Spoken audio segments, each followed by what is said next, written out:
Hello, welcome. My name is William Sabule. Today is the 6th day of May 2022, and we are back on your screens and all your mobile devices again with the newspaper headlines. This is Top TV's newspaper review. You are very much welcome. I'm really excited to have you join me. Well, if this is the first time you're seeing this video, this is where we'll be bringing you the headlines across newspapers around Nigeria, and would also love you to be a part of this. How do you do that? First, you need to subscribe to this channel.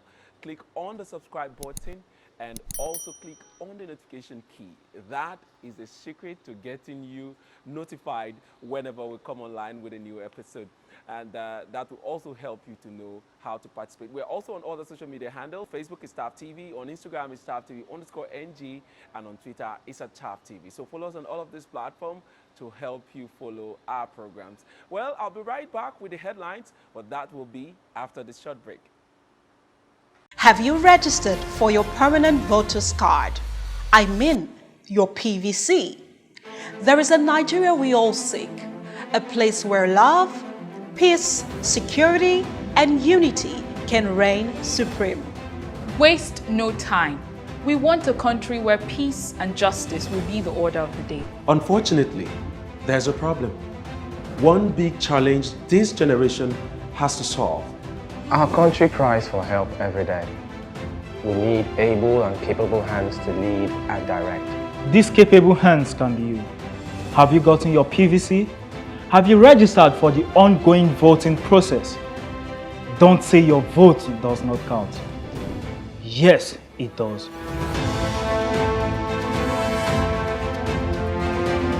Have you gotten your PVC? Your apathy towards Nigeria's electioneering process will further inhibit our collective growth and development as a nation. Your refusal to participate and engage will keep us at a standstill. So be intentional. I have my PVC. Your votes, your voice would go a long way in preventing absolute destruction of this country and the future of our children, the hope of tomorrow. The 2023 Nigerian elections are just around the corner. Go out and get heard. Don't forget, your vote, your voice. This message is proudly brought to you by Thav Media Limited. Welcome back from that break. I'll go straight to the headlines, and today we'll start with Vanguard newspaper for today, the 6th day of May 2022. And as the headliner here on Vanguard newspaper, we see no shift in primaries deadline. INEC tells APC, PDP orders, says no going back on June 3rd deadline. Why APC attached withdrawal letter to nomination forms. Unwilling aspirants may be disqualified. We can't force aspirants to agree on consensus. Cross River APC chairman. All of the details of that headline is on page 5 of the Vanguard newspaper. All right, other headlines here on the Vanguard newspaper, we see here, OPEC minister raise Nigeria's quota to 1.772 MBPD. And that's on page 19 of the Vanguard newspaper. And up there we see, if given opportunity to be president, Nigerians won't regret it. Who is speaking? It's Osibanjo, and that story is on page 28 of the Vanguard newspaper. So do well to pick up a copy there. And lastly, I'll take this one on the Vanguard. It says 2023 plot to deny Southeast presidency will fail. 2023 plot to deny Southeast presidency will fail. Ohaneze speaking there, and that story you find on page 11 of the Vanguard newspaper. All right, we're moving next to the Daily Sun newspaper. And on the Daily Sun newspaper, at the top part, we see release of Nnamdi Kanu, first step to restoring peace in Southeast. Ohaneze tells government, tells Igbo politicians to reject BP slots. All of the details of that you find on page 9 of the Daily Sun newspaper. Other stories here on the Daily Sun as a headliner, we see 2023 presidency, anxiety in APC, PDP as aspirants await final word on zoning. Ruling opposition parties silence unsettled members. And that is page 6 is where you find details of that story. Let me take that very last headline on the major one there again. It's a ruling opposition parties silence unsettles members. All right, at the bottom part, we see the same report about INEC's position about the primaries. It says deadline for primaries will not be extended. INEC insists June 3rd is sacrosanct. Court shifts hearing in suit challenging PDP presidential primary to May 10th. That details of that is on page 6 and 8 of the Daily Sun newspaper. We also see this presidency. Protesters won APC against imposing Jonathan. That is you'll find on page 9 of the Daily Sun newspaper. All right, we move on to other newspapers, and the next paper on our headlines here will be the Punch newspaper. The Punch newspaper, as a headliner, we take this one. It says 2023 consensus plan unsettles APC. Protesters won against imposition. Aspirant number hits 30. 12 peak forms. All right, Amosun unfolds 6-point agenda. Pro-Tinubu Group wants National Working Committee. VP supporters target ticket via consensus. Zoning, you have no monopoly of threat. ACF replies Southerners, Akeredolu. All right, details of all of that you find on page 2 and 8 of the Punch newspaper. All right, we move on to other headlines here on the Punch newspaper. We see this from federal government to take over Ebonyi Medical Sciences Varsity, says Buhari. Federal government to take over Ebonyi Medical Sciences Varsity, says Buhari. That you find on page 8 of the Punch newspaper. All right, at the top part of that paper, we see Nigeria 9 orders account for 75% of global gas flaring. World Bank speaking there. Subscribers reject 40% tariff hike, vow to oppose telcos. That story is on page 24 of the Punch newspaper.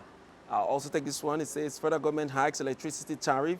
Consumers condemn power sector privatization. That's on page 23 of the Punch newspaper. All right, we move on to the This Day newspaper. And on This Day newspaper for today, the 6th day of May 2022, as the headliner here, we see ACF to Southern leaders. Enough of blackmail. North not afraid of breakup. ACF to Southern leaders. Enough of blackmail. North not afraid of breakup. These Southerners contest the fact that the North has 78% of the landmass of Nigeria. They refuse to accept that the North has over 55% of the population of Nigeria. They won't concede that the voting population in the northwest region of the North alone is bigger than those of the Southeast and South-South combined. All right, you need to find out who is talking. Pick up a copy of This Day newspaper to get the details of that story. All right, other headlines here on This Day newspaper. We see private sector operators propose 10-point action plan to boost Nigeria's fiscal position. All right, so you need to get details. Pick up a copy of This Day newspaper and run to page 46 of that paper. That's where you get details. Well, that's all the headlines we'll be taking on this day. Next and the last for today will be Daily Independent newspaper. And on Daily Independent newspaper, we see consumers kick as NERC OK's tariff increase for DisCos. Consumers kick as NERC OK's tariff increase for DisCos. All right. Other headlines here on the Daily Independent. We see here Southwest APC leaders meeting. Ex-governors alleged bias. Call for postponement. We also see this headline is a ICPC boss backs non-conviction based asset recovery in fight against corruption. ICPC boss backs non-conviction based asset recovery in fight against corruption. And then I'll take this one lastly. It says 2023, Ohaneze rules out vice president slot for Southeasterners. All right, to get details of that, don't forget, it's Daily Independent newspaper. That's where you will get details of all of that story I just read to you. All right, next on the program will be our discussion segment where we get to talk about some of the headlines we've read out to you this beautiful day.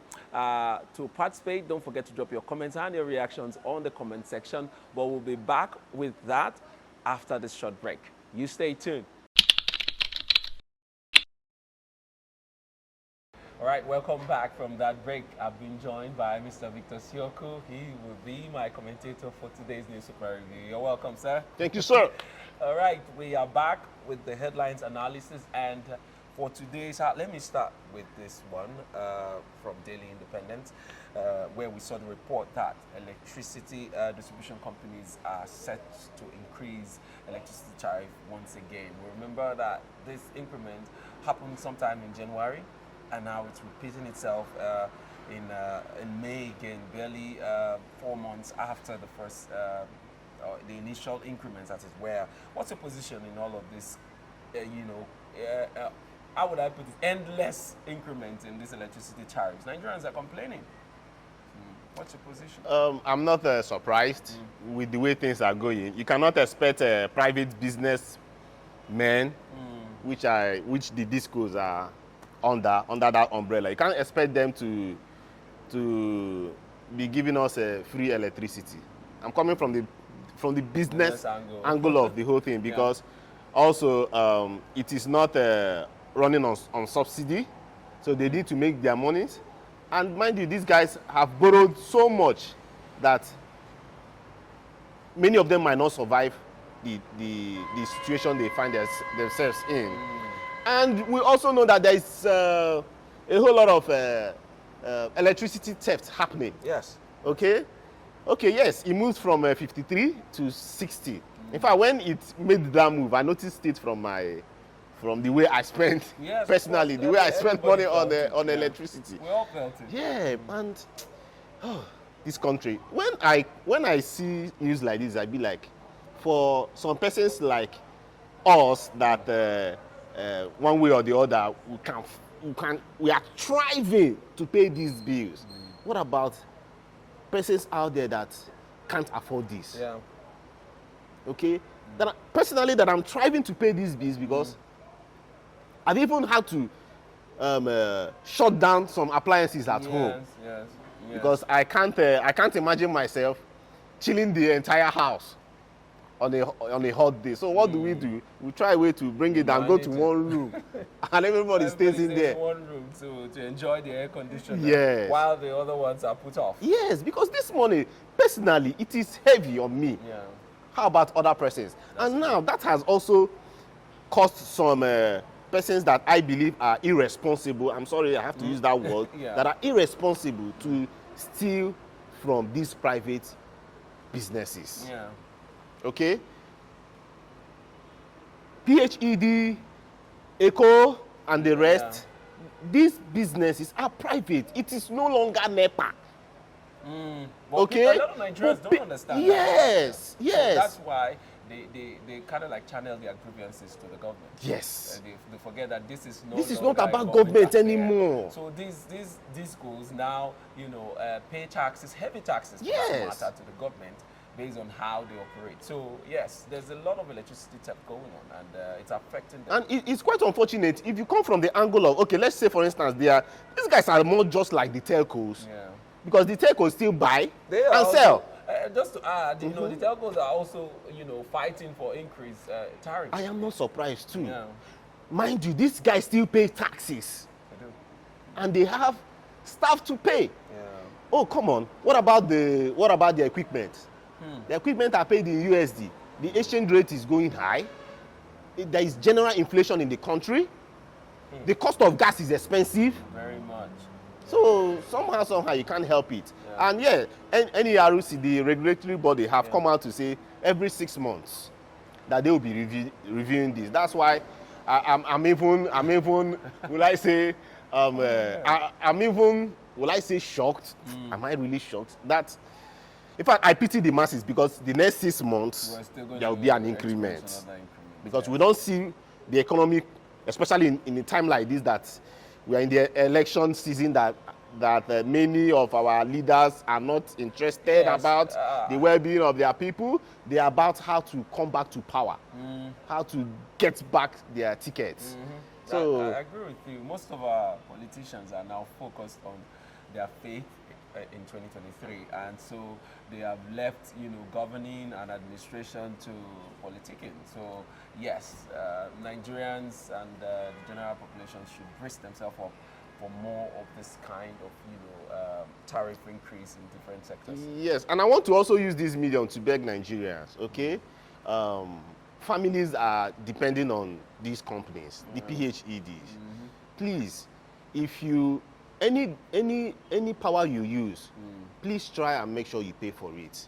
Okay, I don't see, okay, just like I went out the other day and I saw some persons fighting the officials because of a bill or the other. Although they should also try, I mean the PHEDs and the DisCos in general. Sorry that I'm just mentioning PHEDs. The DisCos in general, they should also make sure that they try to give everybody meters, prepaid meters. They should try so that we now know that some persons are bypassing the meters entirely to get power in their houses, which is a crime. It's a crime. It's a huge crime, and it's one that a lot of Nigerians need to desist from, because I mean, it's causing them more problems than good. Yes. All right. I wanted to also ask, would you say that their services has improved, like power supply, has it improved enough for these DisCos to be saying, okay, we want to review tariffs within 6 months, every other 6 months? I mean, I don't know, because most people in Nigeria would always complain that they will tell you that, okay, where is the light I get? I don't even get enough power. So why are they increasing these tariffs? So I get power for 1 week and stay without it for another 3 weeks, yet they come back and tell me that my bill is so and so and so. Yes, we understand the part or the role that these prepaid meters play, but no normal person will happily pay these electricity bills when you don't even have enough power supply. So I asked again, like, are their services, has it increased enough for them to say, okay, we're increasing these tariffs? Okay, I think that's not enough reason for some persons to cry about the figures. Reason, because the DisCos on their own buy from the Gencos, which is still a private company. Okay, so this price depends on what they buy from the Gencos. They want the guys or the private sector that is generating this power. Okay, then come to another aspect. See, the government has also made it open, in as much as, yes, they have a very huge part to play, okay, but the government has also released it to private sector. That, see, it's within my own power to say I don't want PHED electricity. Let me generate by myself. I don't know if you get that point. Okay. So if you think that I'm coming from a very neutral ground, because I'm looking at them as businessmen. So if you think that their services is below par and you are paying too much, try generator. Generator is not cheap. It's not cheap anyway. Solar is still not even cheap, because by the time that initial investment, by the time you calculate it, you split it into cells, you find out that it's still not cheap. Yeah, it's a very difficult situation. And coming from the fact that economically Nigerians are suffering. So I understand the anger, the rage that we give, but also, like I told you, Nigerians should also know that this is not NEPA. It is a private person's business, just like MTN, just like the telecoms now. If MTN is not doing you good, nobody is holding you. You can just go to Airtel. So look for, oh, come on. I might be going harsh to some persons. No, but yes, just if you think, I know they need to improve. No two ways about that. But if you think their services are not good enough, that's why we even need more competitions in that sector. But the problem now is the banks are really not, they don't want to invest in that area because they find it that the risk is too much. Yeah. So new companies are not even going that way because they find out that, man, because many of them, at least 90% of these DisCos are owing, and they don't even know how to finish these payments. That's true. Yeah. Well, if we're going to talk about these people, we'll not finish our conversation today because the story is a very lengthy one. But moving on, let's go into a bit of politics. You know, I mean, elections are drawing closer and closer by the day, and it is only normal that the reports and news concerning politics will always be on our newspapers, and today is no different. We see the Arewa Consultative Forum saying to the Southerners, it says ACF to Southern leaders, enough of blackmail, North not afraid of breakup. We also see on Daily Sun newspaper, we see 2023 presidency, anxiety in APC, PDP as aspirants await final word on zoning. Ruling opposition parties, silence unsettles members. All right, so those are the headlines coming from political scenery. I just want us to look over them. Let's begin with Arewa responding to the Southern leaders. All right, let's have your take. The Southern leaders, I think they are the ones that, right now, they are the ones causing this tension. Okay? They came out to say that any presidential candidate that feels that he or she wants to use this avenue to become a vice president should forget about it. That what they are asking for is the presidency. Yeah. And it should not be negotiated. Yes. So they are also pointing out to persons like Peter Obi, just in case he tries to go to accept the Yes. vice presidential position. yes. And also from the APC side, you have persons like Pius Ayim, you have persons like the Minister of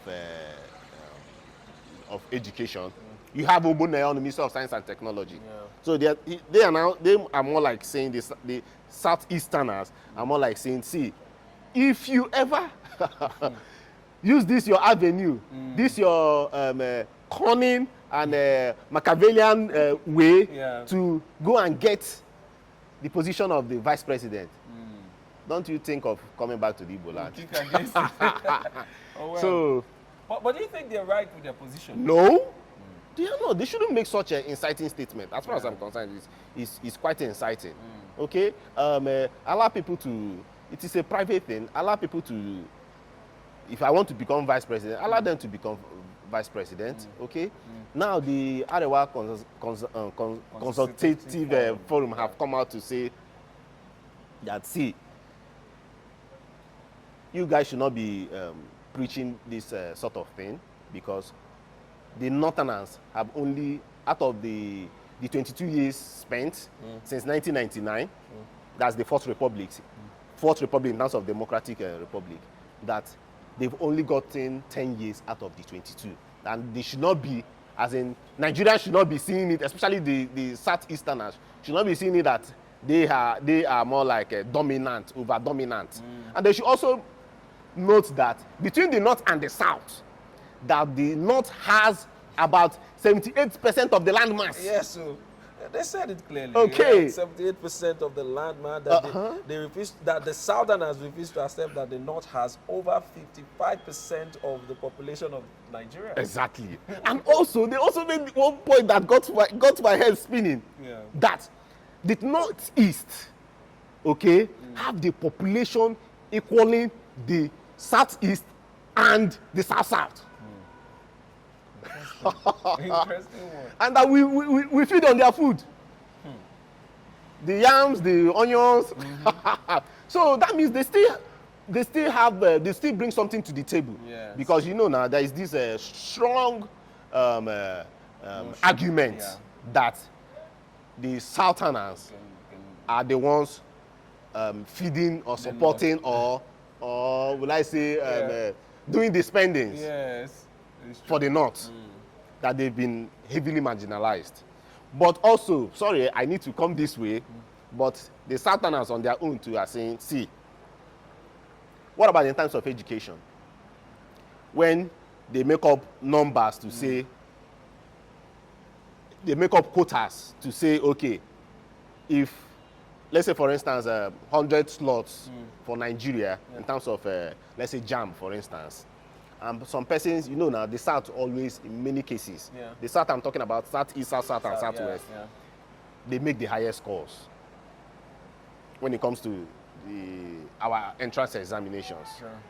But you find out that they also stick, as in for federal character, Yeah. okay, for the sake of federal character, they stick on a particular quota, meaning that merit from the south doesn't make it any longer because they need to go by the quota. So if Adamawa, for instance, they say that they need 10 persons from Adamawa, they don't even want to know whether the cutoff is enough. Yeah. They just want to get the 10 persons from Adamawa. So in such cases, you know now, it causes some kind of friction between both sides. So they are also saying that the Southerners are, my brother, Nigeria is a divided country, no matter how we see it. Yes. These topics will keep on coming, especially in electionary year. It will keep coming and coming and coming. So I'm not surprised about this news, and I'm here to also tell you that we'll hear more of this. Thank you very much. But before we go, as the issue of zoning for these parties, I wanted to ask you, do you think, in your own take, let me put it that way, a consensus candidate and a zoning candidacy, which one do you feel will bring a better, like a more peaceful resolution for these political parties? My brother, to go peaceful in this whole process, everybody should just come out and vote on that day. I mean, in terms of primaries, these are party primaries. They should just go direct primaries. Because even if they handpick, like what happened, just look at what happened during the convention, the APC convention, that some persons were crying. We don't want to see a repeat of that because of consensus candidacy or the consensus method was used. Yeah. So I personally don't want that to happen any longer. Let people come out and vote for who they want to lead them. Wouldn't that lead to having a northern candidate? So far, the numbers, they say majority carries the vote. Okay, Majority carries the vote. But in a time like, I mean, I don't think in past elections the Southerners or the Southeasterners has ever been this, this pushy about a candidate from the South or Southeastern state. But this time around, they've been all about it, and they are doing everything within their means to ensure that we have a Southern and Southeastern, or a Southern Southeasterner as the presidential candidate for, at least for the two major political parties, PDP and APC. I don't know of the others. So, if like you put it, that they should leave it open, and we end up having northern candidates in both parties, like I'm referring to the two major political parties.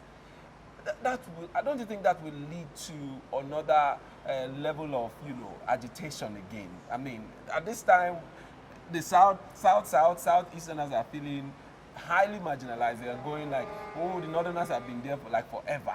The small chance we had, they pulled him out, referring to President Goodluck Jonathan, that is. And they are almost bringing him back into the race, but that is unsettled. But I'm saying that if it ends up in the hands of the North, again, Northerners, I mean, don't you think there'll be a lot more agitation? See, let me just go back a little with the statement you made with respect to Goodluck Jonathan. Yeah. The thing that happened to Goodluck Jonathan, they should lay blame to the Southwesterners because they teamed up with the North. They called for his head, and then they gave. And that is what is happening. That is what led us to what is happening now. Yeah, and now they are crying foul. They want it back. Oh. So, in the whole sense, okay, if APC brings up a northern candidate, mind you, these two parties, they are also looking at the numbers, just like Arewa Consulting Forum. They are looking at the numbers from the north. Okay, it's still the problem from the south. If the south loses out on this, mind you, many Southerners don't have PVC. Oh. That's another. In fact, that's one thing we need to. A lot of them are. I mean, we've been talking to people on the streets and talking to people. So they don't care. A lot of us here are not really into who becomes what and what not. They already believe that I'm self-made. The government is not helping me doing anything, so I can handle myself. But it boils down to the PVC. It boils down to people going out there to vote. And if the Northerners already understands this, and they're already pushing it so much that even an uneducated illiterate maybe an 18-year-old or 16-year-old, they do everything they can to get them PVCs, so that on that voting day they will come out and vote. So that's why they could have the right to brag about the numbers, because they understand that, you know, their own agenda is different from what's happening down here in the South. And that's one thing, you know, Southerners need to look at. It's not enough to say, okay, we want a Southeastern candidacy, where, okay, you get that, and people from the South are not ready to vote. You still will depend on this Northern, you know, voters to bring in your candidate. So it is something they need to balance. I think there's no balance in the whole cry for a Southeastern or South-South candidate. Well, that's all we'll be doing this morning. Thank you so much, Mr. Thank you, Victor. sir. Thank you, and sir. to our viewers, thank you for staying with us up to this time. Hope you enjoyed our conversation. You can also be a part of it. Don't forget, like I told you, drop your comments and your reactions on the comment section. Let's get to know what you think about what we've just discussed. All right, till next time I come your way again. My name is William Sabule, and this has been TAP TV's Newspaper Review. See you next time.